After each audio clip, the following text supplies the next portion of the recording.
Dear children, कल हमने आपको बताया था कि पिछले वीडियो में कि how to study 2021 examination. Now today I will say now the next question. वो वीडियो देखने के बाद बच्चों के दिमाग में एक आइडिया, एक क्वेश्चन आया होगा, सर हम किस चैप्टर से शुरुआत करें. तो किस चैप्टर से शुरुआत करें, अगर ये आपका सवाल है तो मेरा ये जवाब है, जरूरी नहीं है कि you should always start from the first chapter. आप एक काम कर सकते हो, आपको जो चैप्टर इजी लगता है, आई एम रिपीटिंग अगेन, आपको जो चैप्टर इजी लगता है वही चैप्टर आप स्टार्ट कर सकते हो. Because good start is half done and bad start is half gone. तो मैंने यहाँ पर अपने वीडियोस के अंदर एक जनरल टॉपिक लिया है जो आम तौर पे बच्चों को इजी लगता है, और वो शायद आपको पता चल गया होगा, इट इज स्टैटिस्टिक्स. आम तौर पे general tendency of the students from my last 26 years of experience, what I feel is children find statistics very easy. तो जब स्टैटिस्टिक्स की बात आती है तो since we are having very limited time with us, हम केवल उसी क्वेश्चंस के बारे में सोचेंगे जो स्टैटिस्टिक्स में पूछ सकते हैं या पूछा है. तो स्टैटिस्टिक्स जैसे आप जानते हो उसके अंदर मीन है, मीडियन है, मोड है. और हमारे आज के पहले वीडियो में हम मीन के ऊपर किस टाइप के क्वेश्चंस पूछा है, पूछने की शक्यता है और कैसे उसको सॉल्व करना है, that is what we are going to discuss. तो जब मीन की बात आएगी बच्चों, तो मीन के अंदर आप देखिए कि there are 3 methods. One is direct method, the second one is assumed mean method and the third one is step deviation method. तो वो स्टेप डिविएशन मेथड तो इस बार सिलेबस में नहीं है, तो हमारे पास बचा कौन सा बचा, डायरेक्ट मेथड और अज्यूम्ड मीन मेथड. तो हम जो अभी वीडियोस आपको प्रेजेंट करने जाएंगे उसके अंदर आपको डायरेक्ट मेथड के वीडियोस और अज्यूम्ड मीन के मेथड के वीडियोस और जो पॉसिबल क्वेश्चन है वो है मिसिंग फ्रीक्वेंसी वाले.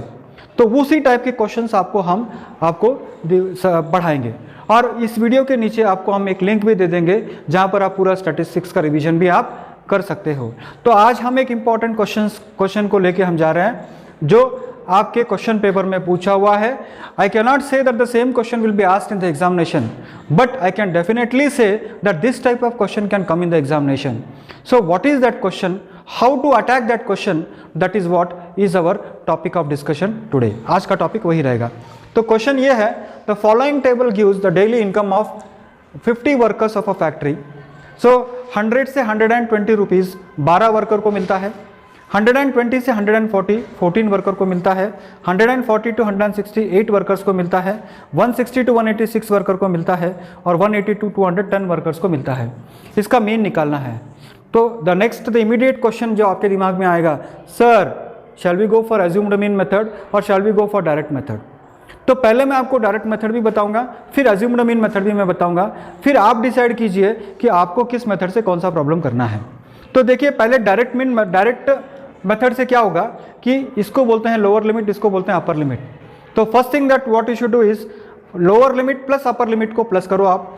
100 प्लस 120 होगा 220, उसको 2 से डिवाइड कीजिए आप, ये होगा 110. उसको डिवाइड कीजिए आप 2 से, वो होगा 110. फिर 120 और 140 को आप प्लस कीजिए, तो 120 और 140 को प्लस करोगे तो 260 होगा. उसको आप 2 से डिवाइड कीजिए तो आपको होगा 110 के बाद आपको ये मिलेगा 130. 120 प्लस 140 इज 160 और 160 को तुम 2 से डिवाइड करोगे तो आपको मिलेगा 130. तो एवरी टाइम ये करना जरूरी है क्या sir? No, not at all. Every time आपको इस तरह से करने की जरूरत नहीं है, बिकॉज हर बार आपको 20 का डिफरेंस मिल रहा है. इसीलिए आप क्या करोगे, यहाँ पर directly you can keep on adding here. 110 आपको मिल गया, 130 आपको मिल गया, next it will be 150, next होगा 170, नेक्स्ट होगा 190. सर अगर हम इसको प्लस करके if we add and divide by 2 then also no problem, but you are wasting your own time because examination is all about time management. You are not supposed to waste the time. You should do hard work as well as smart work. So smart work is what? Keep on adding 20 to the previous midpoint. Now in the next step, so what is the first step? First step direct method के अंदर है lower limit plus upper limit divided by 2. That will give you the midpoint. उसके बाद next आपको क्या करना है, you have to multiply the midpoint and the frequency. Usually midpoint को हम xi से डिनोट करते हैं और number of workers ये है f. तो f इंटू एक्स आपको करना है, और इंटू करते समय आप इसको क्या कीजिएगा, you 0 keep it as it is. और सिंपल टेक्निक मैं आपको बता दूं, 11 इंटू 12 इंटू करना आसान है. तो 11 इंटू 2 इज 22, कैरी 2, फिर 11 into 1 is 11 plus 2 is how much? 13. Is it right? So 0 as it is, 11 2s are 22, carry 2, 11 1s are 11 plus 2 is how much? 13, 20. So this is the best way to do it. Now again what you do, 0 आप लिखो, 13 into 14 आपको करना है. So 13 4 जा 52 होगा, तो 52 अगर होगा तो 2 आप लिखिए, carry 5. 13 1 जा 13 plus 5 is how much? 18. Is it right? Is it right children? आप लोग जो बैठे, is it right? Okay fine. 8 into 150 आपको करना है. हमेशा एक बात आप कीजिए कि 0 आप लिखते चले जाओ, 0 आप लिखते चले जाओ और बाद में उसको इंटू करना है. 8 into 15 होगा 120. नेक्स्ट होगा ये वाला, तो you keep here 0. 6 into 7 is 42, carry 4. 6 1 जा 6 plus 4 is 10. तो 1020. And next it is 190 into 10 is 1900. Okay, तो ये हो गया आपका frequency multiplied by mid point. Next step में आपको क्या करना है, sigma F x. Sigma F x आपको करना है, और तो सिग्मा एफ एक्स का मतलब होता है इसको आपको प्लस करना है. देखिए टोटल 0 हो जाएगा, ये 2 + 2 4 होगा, 4 + 2 होगा 6, फिर 3 + 8 होगा 11, 11 + 2 होगा 13, 13 + 9 होगा 22, तो ये होगा कैरी 2. ओके, आप स्मार्ट होना जरूरी है यहाँ पर. कैसे आप प्लस करोगे, लास्ट डिजिट 0, फिर यहाँ पर 2 + 2 4, 4 + 2 8 और 2 + 2 4, 4 + 2 6. ओके, देन यहाँ पर 9 + 2 11, 19 22, carry 2, 2 + 1 3 4 5 6 and 7. Is it right? 7260. Is it right? Okay fine. तो आपको क्या मिला यहाँ पर, सिग्मा एफ एक्स मिला 7260. नेक्स्ट आपको क्या करना है, सिग्मा एफ फाई, और ऑलरेडी आपको उन्होंने दिया है 50 वर्कर्स आर देयर. सो इसको टोटल कीजिए आप, कितना होगा 50. तो नाउ आपको ढूंढना है मीन. तो मीन अगर आपको ढूंढना है तो sigma F into X divided by sigma F I. तो sigma F into X is how much? 7260 divided by 50. 7260 divided by 50 आप करोगे तो आप देखो क्या मिलेगा आपको. 0 cancels with 0 and then what is it, 5 1 जा 5, 5 1 जा 5, देन अगेन कैरी 2, 5 4 जा 20, 5 1 जा 5, कैरी 2, 22 हो गया, 5 4 जा 20, फिर बचेगा 2 26, 26 यानी 5 5 जा 25, फिर बचेगा कितना 1 यानी 10, 5 2 जा 20 यानी ₹145.2. तो बच्चा हमने अभी देखा कि डायरेक्ट मेथड से मीन कैसे निकाला जाता है. जब मीन की जब भी बात आएगी तो first type of expected problem is how to calculate the mean, and that is the first method that is given in your text book is direct method. Next आता है, अभी इस प्रॉब्लम के अंदर द मल्टीप्लीकेशंस वेर इजी. ना if the multiplications are difficult, जो हमारा next video में आएगा, तो जब मल्टीप्लीकेशन डिफिकल्ट होता है तो मीन कैसे निकाला जाता है वो अभी हम देखेंगे. तो यहाँ पर आपको क्या करना पड़ेगा, that is assumed mean method के अंदर क्या किया जाता है, थोड़ा देखिए आप. यहाँ पर टोटल एंट्रीज है 1 2 3 4 5. तो बीच वाली एंट्री जो होती है उसको हम एज्यूम करते हैं कि वो मीन है. वो एक्चुअली मीन नहीं है, वो मीन नहीं है, हमने उसको एज्यूम किया कि वो मीन है. We are assumed that the entry that is in the end, at the in between the all the entries, that is out of 5 third entry, we have taken it as the mean. तो इसको हमने assume किया और बाद में हम क्या करते हैं, deviation from the mean निकालते हैं. deviation from the mean का मतलब क्या होता है, ये देखिए उसको हम बोलते हैं xi minus a. what do you say? xi minus a. तो xi माइनस ए का मतलब होता है इसको इसमें से माइनस करो, इसको इसमें से माइनस करो, फिर इसको इसमें से माइनस करो, फिर इसको इसमें से माइनस करो. That is subtract what is it 150 from 130, subtract 150 from 110, subtract 150 from 110, subtract 150 from 190 and subtract 150 from itself also. उसको खुद से भी माइनस करना है. तो ये होगा कितना 0, ये होगा 0. फिर इस 130 में से 150 को माइनस कीजिए आप, आपको मिलेगा -20. फिर इस 110 माइनस 150 इज हाउ मच, -40. फिर इस 150 को 170 से माइनस कीजिए, ये होगा +20. फिर इस 190 को 150 से माइनस कीजिए, ये होगा 40। तो एज्यूम्ड मीन मेथड मैं आपको बता रहा हूँ। अभी तक जो आपको बताया था दैट वाज डायरेक्ट मेथड, अब मैं जो आपको बताने जा रहा हूँ that is assumed mean method.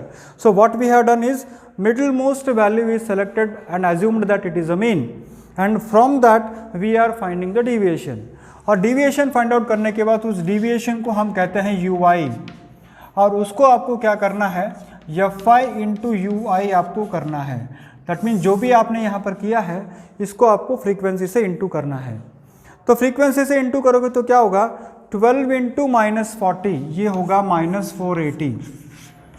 कितना होगा, 12 इंटू माइनस 40, ये होगा माइनस 480। 14 इंटू माइनस 20 होगा माइनस 280। 8 इंटू 0 होगा 0। उसके बाद 6 इंटू 20 होगा 120, और 10 इंटू 40 होगा 400। तो यहाँ पर एज्यूम्ड मीन एक ही प्रॉब्लम को मैं दो मेथड से आपके सामने सॉल्व करके बता रहा हूँ। One is how to calculate the mean by direct method and how to calculate the mean by assumed mean method. Sir what about step deviation method? Step deviation method is not there in the syllabus. फिर भी अगर आप चाहते हो कि उस step deviation method चाहिए तो इस वीडियो के नीचे मैं आपको पूरे टॉपिक्स के लिंक मैं आपको दे रहा हूँ, आप उसके अंदर आपको स्टेप डिविएशन मेथड मिल जाएगा। तो अभी इसको प्लस करना है आपको, sigma F I into U I.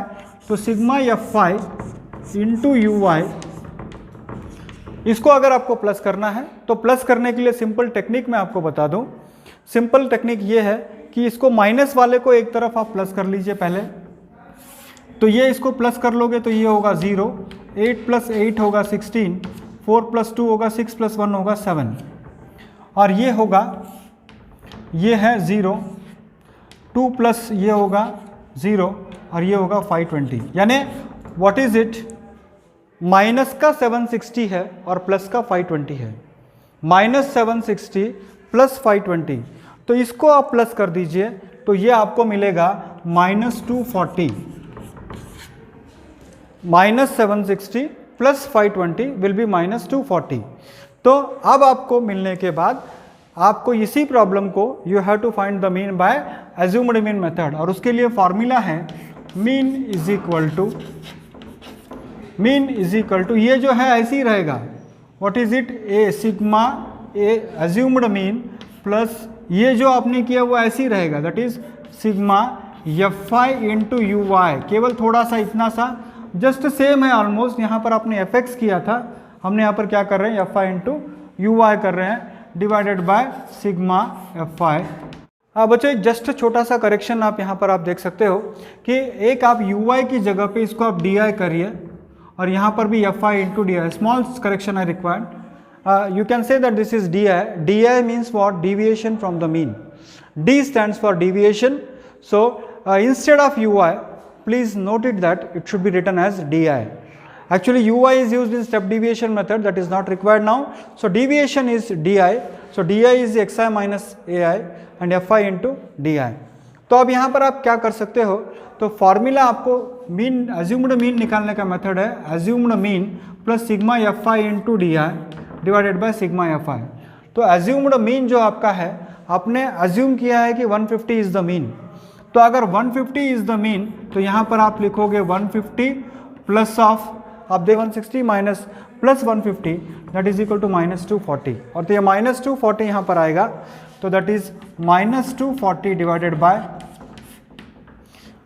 Sigma F I is frequency that is 50, तो this I will cancel here, so this will be equal to 150 plus of minus is minus 250 divided to 24 divided by 5 and 24 divided by 5 that is equal to 150 minus, देखिए आप 5 4 जा 20 होगा, 5 4 जा 20 होगा और 5 8 जा 40 होगा। So this if I will be 150.0, so 10 minus 8 is 2 and here 9 minus 4 is 5, this is 4 and this is 1। तो सर दोनों मेथड से हमें जवाब वही मिला, we got the same answer for both the methods. तो यहाँ पर हमने क्या किया, डायरेक्ट मेथड से भी प्रॉब्लम को सॉल्व किया और एज्यूम्ड मीन मेथड से भी प्रॉब्लम को सॉल्व किया। तो अभी ये एक टाइप का प्रॉब्लम है। देखिए जब भी मीन आएगा एग्जामिनेशन में, मार्च 2000 या आपका मई 2000 या फिर मई 2000, जो भी ईयर हो, जब भी मीन का क्वेश्चन पूछेंगे तो ये जरूर होगा कि या तो डायरेक्ट मेथड होगा या एज्यूम्ड मीन मेथड होगा, या अगले साल अगर वो होता है तो शॉर्टकट मेथड भी उसके अंदर इंक्लूड होगा। मीन के अंदर एक टाइप का क्वेश्चन गारंटी है कि फाइंड द मीन। तो एक टाइप का क्वेश्चन ये है। अब दूसरा टाइप का क्वेश्चन हम अगले वीडियो में आपको बताएंगे।